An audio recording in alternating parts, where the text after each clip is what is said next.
I made a lot of mistakes when I was a teenager, and I didn't even realize I was making them. You know, as Steve Jobs says, it's much easier to connect the dots when you're looking backwards. But actually, what I think is so important today is that if we get our relationships within ourselves right, then we can get relationships with other people right. And I think it's very difficult for a lot of young people. They've been through COVID. You know, a lot of them are, on digital devices all the time.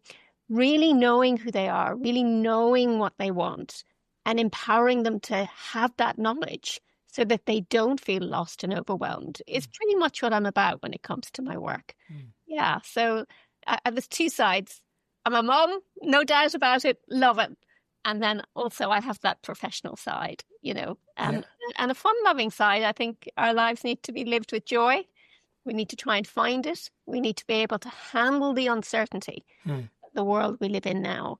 And that takes upgraded skills. And I think every kid needs somebody. And I call it the good adult. And that's another part of the training that I do, is that we train the adults who are either part and parcel of a kid's life. It might be a parent, it might be a teacher, it might be a sports coach.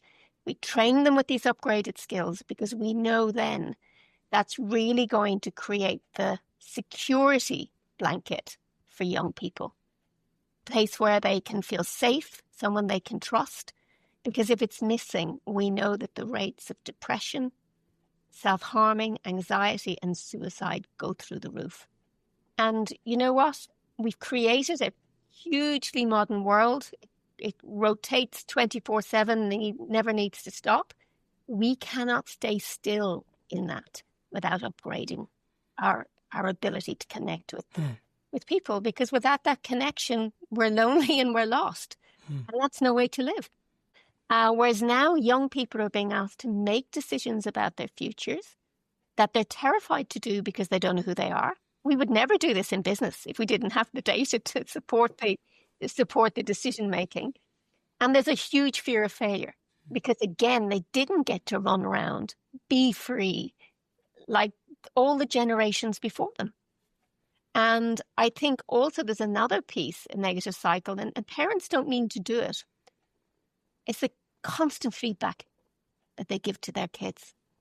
Just don't leave them alone, and they don't even realize we do it. It's the second greatest human need after breathing. And we do it every 3 hours. And often, most of the time when parents give feedback, unconsciously, it's because you've done something wrong. And I notice I do it myself and I'm aware of it. And I go, no, stop, be quiet, say nothing. Let them do it. Let them learn through the process. And then the other thing is, that's that social comparison. I only had to compare myself with friends at school or people who lived in my neighborhood. I'm not comparing myself with the world, with a whole world of illusion out there. Just see what AI can create now.